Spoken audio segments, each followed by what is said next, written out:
تو یہ زمین کی پیداوار کی جو زکوٰۃ ہے اس کو عشر کہا جاتا ہے. تو اس کو عشر اس لیے کہا جاتا ہے کیونکہ یہ جو بانی علاقے جس وقت یہ عشر لاگو کیا گیا، واجب ہوا، اس وقت کیونکہ یہ ٹیوب ویل کا دور نہیں تھا، قیمتاً پانی لگانے کا زمانہ نہیں تھا. جو ہمارے زمیندارہ سسٹم میں معاملہ ہوتا ہے، جو ہم گورنمنٹ کو ٹیکس دیتے ہیں پانی کے استعمال کی صورت میں، وہ چیزیں نہیں تھیں. بارش کے ذریعے ہی پانی سیراب ہوتے تھے یا اپنے ذاتی چشموں کے ذریعے. تو جو عشر تھا وہ تھا کل پیداوار کا 10واں حصہ. تو 10ویں حصے کو یا 10 کو عشر کہتے ہیں. اس لیے زکوٰۃ کی یہ جو قسم ہے اس کا نام عشر پڑ گیا. در حقیقت یہ کوئی نئی عبادت نہیں ہے یا یہ کوئی زکوٰۃ کا ایک الگ نظام نہیں ہے، یہ ہے زکوٰۃ ہی، لیکن جو فصل ہوتی ہے کسی بھی زمین سے اس فصل کی زکوٰۃ کو عشر کہا جاتا ہے. اور پھر جس وقت یہ تھوڑا سا زمانے نے جدت اختیار کی، پانی قیمتاً لینے پڑے، یہ لوگوں نے ڈیزل خریدنے شروع کی، یا مطلب ایسا طریقہ کہ جو قدرتی ذریعہ نہیں تھا زمین کو سیراب کرنے کا، پانی سیراب کرنے کے لیے جب قیمتاً پانی کا استعمال آ گیا اور اس کے اوپر اخراجات اٹھنے لگے، تو فقہاء کرام نے یہ ایک اجتہادی مسئلہ آپ سمجھ لیں، نبی کریم صلی اللہ علیہ وسلم کی احادیث سے انہوں نے اس کو مستنبط کیا کہ 10ویں کی بجائے وہ زمینیں جو بارانی نہیں ہیں بلکہ قیمتاً پانی سے سیراب کی جاتی ہیں ان کا 20واں حصہ دیا جائے. تو اب جو عشر ادا کرنے کا ثواب ہے، یوں سمجھیں کہ اس کا ثواب پورا پورا اسی طرح ہی ہے جس طرح آپ زکوٰۃ ادا کرتے ہیں، اور اسی طرح اس کا گناہ بھی اسی طرح ہی ہے کہ جس طرح آپ زکوٰۃ ادا نہیں کرتے. تو زکوٰۃ کے مال میں اگر آپ رزق حلال کماتے ہیں، یعنی کوئی اچھا بزنس آپ کرتے ہیں جو حلال بزنس ہے، اور اس میں سے آپ زکوٰۃ ادا نہیں کرتے، تو آپ کی زکوٰۃ ادا نہ کرنے کی وجہ سے وہی مال جس کی آپ نے زکوٰۃ ادا نہیں کی وہ آپ کے لیے حلال اور آپ کے لیے جائز اور پاک صاف نہیں رہتا، بے شک آپ کا بزنس حلال ہی ہو. تو اسی طرح آپ کی وہ فصلیں یا آپ کی وہ سبزیاں جو آپ زمین سے حاصل کرتے ہیں، اس کے اوپر اگر آپ 10واں حصہ پیداوار کا مستحق شخص تک نہیں پہنچاتے یا جو زکوٰۃ کے مستحق ہیں، تو آپ اسی طرح گناہ گار ہیں جس طرح زکوٰۃ ادا نہ کرنے والا شخص گناہ گار ہوتا ہے. اب اس کی اگلی بات یہ ہے کہ لوگ ادا کیوں نہیں کرتے. 2 صورتیں ہیں. ایک صورت تو یہ ہے کہ لوگوں کو جو عشر ہے یا جو زکوٰۃ ہے اس کو بیان ہی نہیں کیا جاتا اور لوگوں کے سامنے اس کے مسائل نہیں کھولے جاتے. آپ جو ہے نا وہ میری تھوڑا سا انتہائی دھیان سے سنیے گا. ہمارے ارد گرد یہ میلاد شریف مہینہ گزر رہا ہے اور محافل ہو رہی ہیں. محافلوں میں آپ چیک کر لیں یا الگ سے جو میٹنگز ہوتی ہیں اس میں آپ چلے جائیں تو عموماً میں اس بات کی جسارت کر رہا ہوں بات کرتے ہوئے کہ ہمارے علماء کرام بھی ایسی گفتگو کرتے ہیں کہ جس کو سن کے لوگ بابا کریں، لوگ اشش کریں، لوگ ان کو جو ہے نا وہ داد دیں.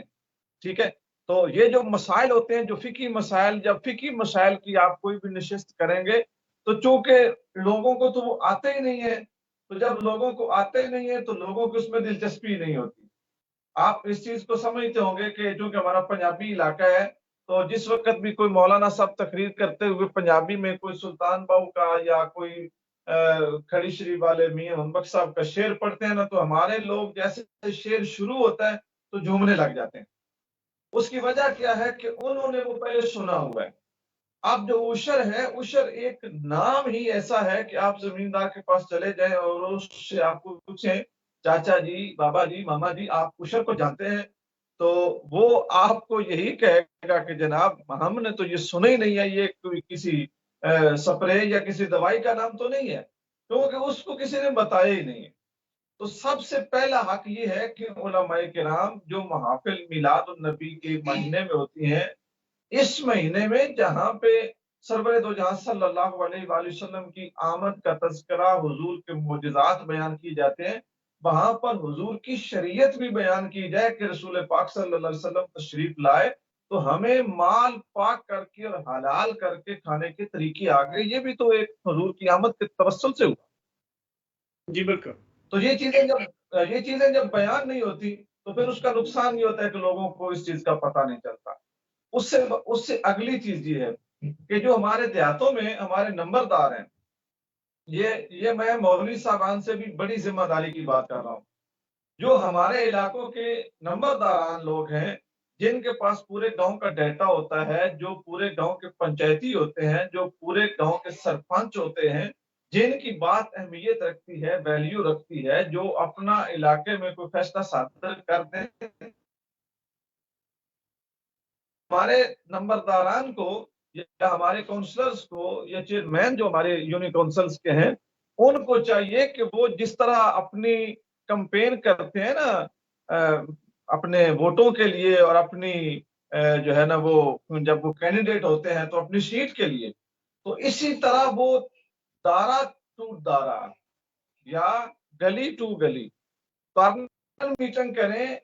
اور لوگوں کو بتائیں، جس طرح وہ لوگوں کو یہ بتاتے ہیں کہ میں آپ کے لیے گلیاں بنواؤں گا، میں آپ کے لیے سڑکیں بنواؤں گا، میں آپ کے لیے یہ کروں گا، تو ان لوگوں کو اسی طرح اکٹھا کر کے ان کو یہ بھی کہیں کہ دوستو، ہم جو فصل اٹھا رہے ہیں، دھان اٹھا رہے ہیں، منجی اٹھا رہے ہیں، باجرہ اٹھا رہے ہیں، جو بھی ہمارے پاس ہے، تو اس کا یہ سیزن آیا ہے، تو اپنے پچھلے 6 مہینے کی فصل کا حساب کرو اور اس کا عشر دو، اور میں آپ کے گاؤں کے فلاں فلاں غریب بندے کو آپ کے عشر کی قیمت پہنچاؤں گا، یا متفقہ طور پہ اکٹھا کر کے پہنچا دیں۔ تو مولوی حضرات کی تقریر سے یہ چیز بڑا اثر کرے گی، یعنی ان کی تقریر سے بھی بڑا اثر اس چیز کا ہوگا۔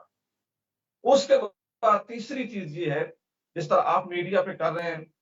آپ کا چینل ہے، اور میں دیکھ رہا ہوں کہ پچھلے 15-20 دن سے 72 نیوز کی بڑی خدمات ہیں اس حوالے سے کہ وہ اسی چیز کو ٹچ کر رہے ہیں کہ عشر دیں۔ ناصر عباس تارڑ صاحب اس کے اوپر بڑا فوکس کر رہے ہیں، بلکہ مجھے خوشی ہوئی پچھلے دنوں میں، مجھے اب گاؤں یا علاقہ نہیں یاد، انہوں نے ایک علاقے کا مجھے بتایا کہ اب صاحب وہاں کے پورے گاؤں کے لوگوں نے اکٹھ کیا اور انہوں نے کہا کہ ہم عشر ادا کریں گے۔ تو ایک وہ گاؤں کے چند ڈیرے وہ مجھے بتا رہے تھے کہ 10 یا 12 ڈیرے بنے اور ان کا 2.5 سے 3 لاکھ روپیہ عشر کا بن گیا، یہ شاید اس سے بھی زیادہ تھا۔ تو گوندر صاحب آپ اچھی طرح جانتے ہیں، اگر 10 ڈیرے دیتے ہیں اور 2.5 سے 3 لاکھ روپیہ بن جاتا ہے، ان 10 ڈیروں کے ارد گرد کتنے ضرورت مند ہوں گے؟ جسٹ ہوں گے تو 3، جسٹ ہوں گے تو 4۔ اگر 6 مہینے کی فصل کے اوپر جو عشر آیا ہے تو اس کا 2.5 سے 3 لاکھ بن گیا ہے، تو اسی شخص کو جو غریب ہے 2.5 سے 3 لاکھ روپے میں ایک چھوٹا سا بزنس شروع کروایا جا سکتا ہے۔ اگلے 6 مہینے میں اگلی فیملی کو کروایا جا سکتا ہے، اس سے اگلے 6 مہینے میں نئی فیملی کو کروایا جا سکتا ہے۔ تو تیسرا رول یہ ہے آپ کے میڈیا کا، جو آپ میڈیا کے اوپر اس کو پروموٹ کر رہے ہیں اور اس کے لیے کوشش کر رہے ہیں اور لوگوں سے اس کے اوپر گفتگو کروا رہے ہیں۔ اس کے بعد جو چوتھا ہے نا، وہ یہ ہے کہ جو ہماری گورنمنٹ ہے، ہمارے ملک کے جو سربراہان ہیں، یہ ان کی ذمہ داری بھی بنتی ہے کہ جیسے دیکھیں نا، اس طرح اس دفعہ گورنمنٹ نے عشر رحمت للعالمین منایا، اور ایک بڑی خوشی کی بات تھی کہ پورے ملک میں آفیشلی سرکاری طور پہ سرور دو جہاں صلی اللہ علیہ وآلہ وسلم کی آمد کا عشرہ منایا گیا، ایک بہت اچھی چیز۔ اگر اسی طرح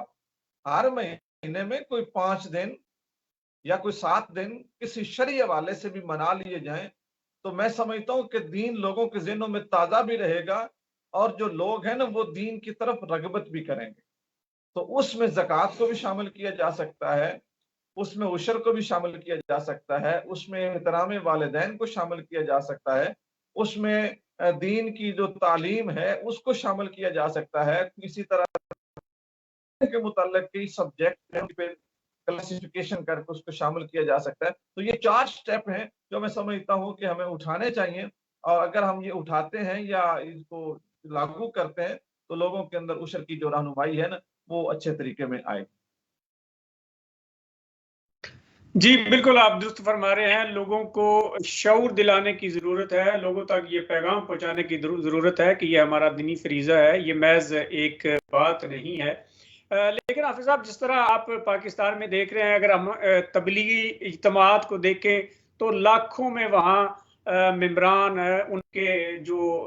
ممبرز ہیں وہ اس میں شرکت کرتے ہیں، اس کے علاوہ آپ علامہ طاہر القادری صاحب کو دیکھ لیں، ان کے لاکھوں میں فالورز ہیں پاکستان میں، اور بالخصوص ہمارے ضلع منڈی بہاولدین میں ان کی کافی ان کے ممبران جو ہیں وہ مختلف دیہاتوں میں، گاؤں میں ہیں۔ اسی طرح سنت الجماعت اور باقی جتنے بھی شیعہ برادران آپ دیکھیں تو لاکھوں میں ان کی تعداد ہے جو علماء کے پیچھے قربان کرنے کے لیے بھی تیار ہیں۔ لیکن کیا وجہ ہے کہ ان علماء سربراہ ہیں ان جماعتوں کے، کیا ان کے ذہن میں یہ بات نہیں آئی کہ اپنے فالوورز کو ہم یہ بتائیں کہ عشر اور زکوٰۃ جو ہے یہ ہمارا مذہبی فریضہ ہے، اس کی ادائیگی ہر حال میں کرنی چاہیے؟ کیا مطلب کیا کمی ہے؟ کیا ان کا یہ ان تک پیغام نہیں پہنچا؟ نہیں، ایسی چیز نہیں ہے۔ آپ جس طرح کہہ رہے ہیں، ڈاکٹر صاحب کی بات کر رہے ہیں یا باقی تنظیمات کی بات کر رہے ہیں، تو میں سمجھتا ہوں کہ ان کے لٹریچر میں نے خود جتنے بھی سربراہان ہیں تنظیموں کے یا مدارس کے، میں نے ان کے لٹریچر میں یہ چیزیں پڑھی ہیں، میں نے ان کے پمفلٹس خود پڑھے ہیں، ان کی کتابیں میں نے پڑھی ہیں، ان کے رسالے چھوٹے چھوٹے وہ پرنٹ ہیں عشر کے اوپر، عشر کی فضیلت کے اوپر۔ لیکن دیکھیں، میں کہتا ہوں کہ پھر بھی مزید محنت کی ضرورت ہے۔ یہ نہیں ہے کہ انہوں نے ایک رسالہ لکھ دیا، ایک سیمینار کر دیا تو بات ختم ہوگی۔ اس کا بہترین حل یہی نکلے گا جو میں نے آپ کو ایک گاؤں ٹو گاؤں کمیٹیوں کا کہا، کیونکہ شہروں کی تو جو عشر ہے نا، شہروں کے متعلقہ نہیں ہے۔ اب ایک شہر ہے، شہری آبادی ہے، تو ایک ایسا بندہ ہے کہ جو کام کرتا ہے اس کا تعلق ہی نہیں ہے، تو وہاں پہ آپ عشر کے اوپر سیمینار کر بھی دیتے ہیں تو ٹھیک ہے، ان کو آگاہی تو ضرور مل جائے گی کہ عشر جو ہے نا وہ دینا چاہیے، لیکن انہوں نے دینا تو نہیں ہے۔ اب دینا کس نے ہے؟ دینا اس کسان نے ہے، دینا اس لینڈ لارڈ نے ہے کہ جو ہے نا وہ کبھی بمشکل ہی مسجد جاتا ہے مسئلہ سننے، عید کے موقع پہ جاتا ہے۔ اپنے دیہاتوں کا آپ اندازہ کریں نا، تو جب عید کا دن ہوتا ہے تو عید کے دن ہم بڑے شملے نکال کے اور بڑی جو ہے نا وہ لٹھے والی کے تہمدیں باندھ کے اور اوپر گوشتی کی قمیضیں پہن کے اور بڑے کھنگارتے ہوئے مسجدوں کو جاتے ہیں اور راستہ بتاتے جاتے ہیں۔ جو نہیں آ رہے ہوتے، بھائی عید کے نمازیں لایا کرو، عید تو پڑھی کرو۔ تو ہماری ثقافت ابھی تک یہی ہے کہ عید جو ہے نا وہ زیادہ ضروری ہے فرض نماز۔ ہم نے جانا ہے، عید کے علاوہ تو ہم مسئلہ سننے جاتے نہیں ہیں۔ تو مساجد کی حد تک علماء، اس کو تو میں اچھی طرح جانتا ہوں کہ وہ یہ معاملات کرتے ہیں، کیونکہ وہ مجھ سے رابطے میں بھی ہوتے ہیں، میں بھی کئی لوگوں سے رابطے میں ہوں۔ اصل مسئلہ یہ ہے کہ ہمارا جو زمیندار ہے نا وہ اس مسئلے کو سیکھے، بلکہ یہ مسئلہ اس کے لیے ہے، اس کو یہ نہیں کہ مسجد کا وہ محتاج ہے کہ مولوی صاحب بیان کریں گے تو میں سیکھوں گا۔ نہیں، جس طرح بندے کی شادی ہوتی ہے تو شادی کے مسائل سیکھنا اس کے اوپر فرض ہے، ٹھیک ہے؟ مولوی صاحب نے نہیں جانا کسی کے گھر میں کہ جناب آپ کی،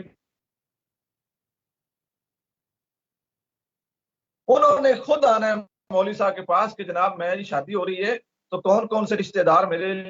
ہیں، کون کون سے غیر محرم ہیں، میری بیوی کے کیا حقوق ہیں، میری ماں کے کیا حقوق ہیں، میرے بھائیوں کے کیا حقوق ہیں، میں نے رشتہ داری، یہ جو بھی شادی کے مسائل ہیں وہ اس نے خود سیکھنے آگے۔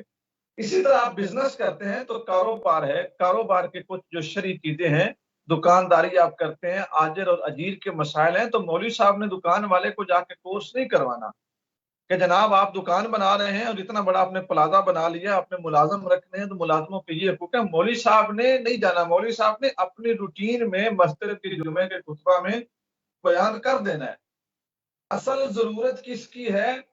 دکاندار کی ہے، بزنس مین کی ہے، کہ وہ خود سیکھے کہ میرا بزنس اسلام کی روح کے حوالے سے شرعی ہو جائے، حلال ہو جائے، بہتر ہو جائے۔ زمیندار کی ذمہ داری ہے وہ مولوی صاحب کہ مولانا اللہ کا کروڑ شکر ہے، اللہ نے مجھے، میں زمین کا مالک ہوں، میری 10 کلے ہے، ایکڑ ہے یا 10 مربع ہے، اللہ نے مجھے زمیندار پیدا کیا۔ جناب آپ مجھے دین کی روشنی میں سمجھائیں کہ میرا نہ ہوا، میری گوبھی ہوئی، اتنی میری سبزیاں ہوئی، اتنا میرا فلاں فلاں، جناب شرعی طور پر اس کے اوپر کیا کیا حقوق ہیں۔ مولوی صاحب اگر اس کو ڈیٹیل نہ دیں تو پھر مولوی صاحبان مجرم ہیں، وگرنہ ایسا تو نہیں ہوگا کہ مولوی صاحب ہر دروازہ کھٹکھٹائیں گے اور اندر سے چودھری صاحب کو بلوائیں گے اور بلوا کے پورا عشر کا کورس فردن فردن کروائیں گے. ایسا کیونکہ جس شخص کی ضرورت ہے دین، مولوی کی ضرورت نہیں ہے. مولوی کے لیے دین اتنا ہی ضروری ہے کہ وہ ممبر پہ دین بیان کر سکے، جماعت کروا سکے، خطبہ دے سکے. اتنا اس نے سیکھنا اس کے لیے فردن فردن ہے. ٹھیک ہے، جس طرح میں نے بتا دیا تو اس نے شادی کے لیے اپنا دین سیکھنا ہے. اسی طرح جو زمیندار ہے یہ اس کا حق ہے کہ وہ مولانا صاحب کے پاس جائے اور ان سے پوری ڈیٹیل لے. اب اتنا کچھ حاصل ہوا، میں مزارع تھا یا مالک تھا، اتنا مجھے کس طرح عشر دینا ہے، تو پھر وہ پوری ڈیٹیل میں اس کو سمجھا دیں گے. تو اپنا رزق اپنے علماء سے زمیندار رابطہ کریں. اب میرے خیال میں اتنا آسان نہیں ہے کہ زمیندار اب علماء کے پاس جا کر پوچھ کر دینی، کیونکہ وہ تو جب آپ خود کہہ رہے ہیں ایک دفعہ نماز عید کی پڑھنے جاتے ہیں تو وہ عشر اور زکات کے حوالے سے کب ٹائم نکالیں گے. دوسری بات یہ ہے کہ آج کل ہمارے ضلع منڈی باؤدین میں بالخصوص جو ہے یہ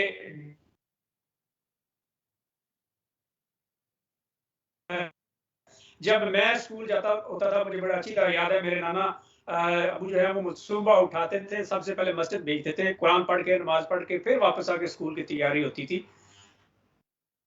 بالکل سب کچھ تبدیل ہو گیا ہے. اب تو کسی نے قرآن کا کوئی سپارہ پڑھنا ہے تو مولوی صاحب کو گھر بلاتے ہیں پچھلے ٹائم کہ آپ نے آ کر ہمارے بچے کو قرآن کا سبق دینا ہے. نہ کوئی مسجد میں جاتا ہے، نہ کوئی مولوی صاحب سے پوچھتا ہے، نہ دوسرے لوگوں کو دیکھتا ہے کہ کیا نماز پڑھنے کا کیا طریقہ ہے، پڑھنا ہے، ہمارا دین کیا کہتا ہے. تو یہ ساری جو خامیاں ہیں ان کو علماء کی مدد کے بغیر دور کرنا ممکن نہیں ہے. علماء بھی بدقسمتی سے نظریہ ضرورت کو زیادہ تر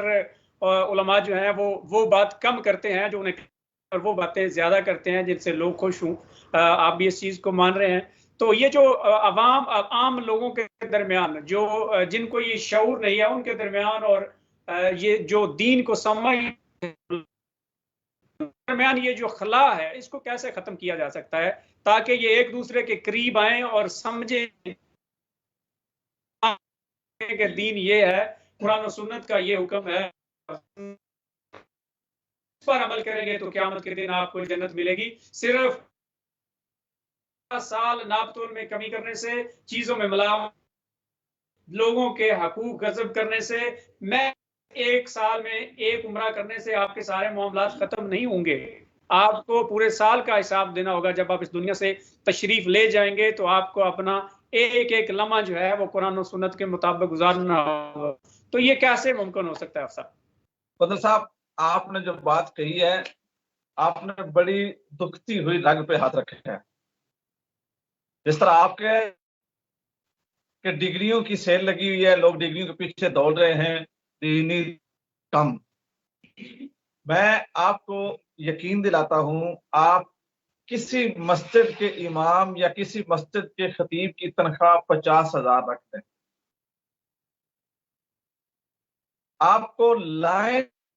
زمیندار اور اچھے پڑھے لکھے لوگ مولوی بنتے نظر آئیں گے. بندر صاحب پرابلم یہ ہے، اور بالخصوص دیہاتوں کا،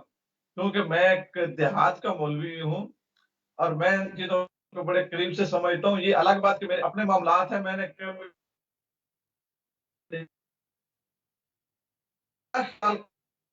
بندہ 8 سے 10,000 روپے کا 8 سے 10,000 روپے وظیفہ لے کے کام کرتا ہو، وہ کسی کے ساتھ جرت کے ساتھ بات کر لے گا اور پھر ان لوگوں کے ساتھ کر لے گا کہ پھر ان لوگ جو ہے نا وہ اس کو 8-10,000 دیتے ہوں. وہ جمعے پہ کیا کہہ سکے گا. مثلا میں ایک مثال کے طور پہ کہتا ہوں، آپ اس کو صرف اپنے حصے کا آپ 2,000 روپیہ دیتے ہیں، اس کو پتا ہے کہ عبدالرحمن صاحب جو مجھے تنخواہ ملتی ہے اس میں 2,000 یہ دیتے ہیں. آپ کو مخاطب کر کے یا آپ دیکھ کے وہ کیا یہ بات کر سکے گا کہ جو لوگ عشر نہیں اردو پڑھنی نہیں آتی وہ شخص جو ہے وہ لوگوں کی اصلاح کا بیڑا اٹھا کے ممبر رسول پہ بیٹھا ہوا ہے. یہ اس شخص کا کمال نہیں ہے, یہ معاشرے کا عالمیہ ہے کہ جناب اس طرح کریں گے تو جنت ملے گی, اس طرح کریں گے تو جنت میں اور اونچا درجہ مل جائے گا, اس طرح کریں گے تو یوں ہو جائے گا. وہ کبھی بھی یہ نہیں کہیں گے کہ آپ لوگ جو غسل صحیح نہیں کرتے, ساری زندگی ناپاک رہتے ہیں, آپ پہ یہ اتنا بڑا جرم ہے. تو سب سے پہلی چیز ہے نا وہ یہ ہے کہ جو مولوی حضرات ہیں نا ان کو جو فائنینشلی پرابلم ہے اس سے آزاد کیا جائے. جب وہ اس سے آزاد ہوں گے تو پھر وہ جھڑک کے بھی کہیں گے چودھری صاحب فلاں صاحب آپ جمعے کے لیے کیوں نہیں آتے, پھر وہ ان کو جھڑک کے بھی کہہ لیں گے. اور جس وقت تک وہ ان کی آزادی نہیں ہوتی تو چودھری صاحب بے شک عید والے دن بھی آئیں گے نا تو وہ پھر بھی کہیں گے جناب آج تو صاحب بڑی مہربانی کی تھی, تو سڑ گیا سر. ان کو بندے سے کچھ بھی نہیں ہوگا, کو صرف یہ ہوگا کہ یہ جو گوشتی کی کمیز پہن کے ہے نا اس میں یہ 1000 روپیہ مجھے عیدی دے گا. جی اس میں کوئی شک نہیں. وہ صرف اس چیز کی خوشامد کریں گے. تو جس وقت تک کوئی بھی بندہ آزاد نہیں نہ ہوگا اپنے کام کرنے میں تو وہ کام نہیں کر پائے گا. تو آزادی کے ساتھ اپنا کام نہیں کر پا رہے. ہر جگہ پہ انتظامیہ کی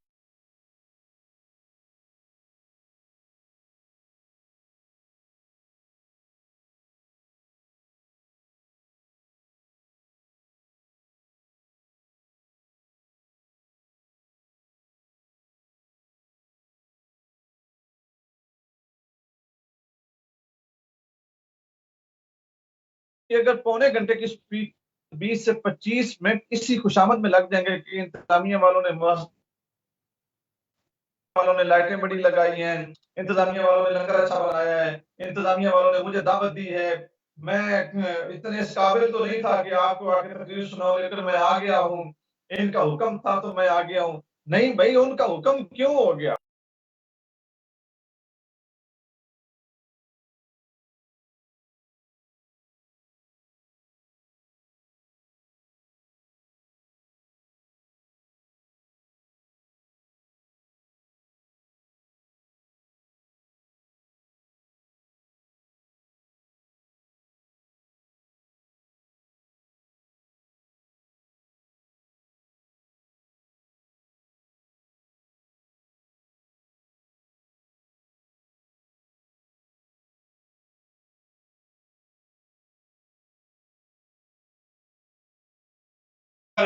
کچھ باتیں کرنی وہاں گلیوں میں صفائی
کے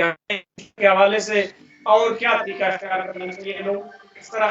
یہ پیغام پہنچانا چاہیے کہ تحقیقات ایک دینی فریضہ ہے, اس سے غفلت ہرگز نہیں چاہیے. السلام علیکم بندر صاحب اور حافظ صاحب, سننے دیکھنے والے ناظرین. جہاں تک ہم سب بڑا اچھا بولتے ہیں اور حافظ صاحب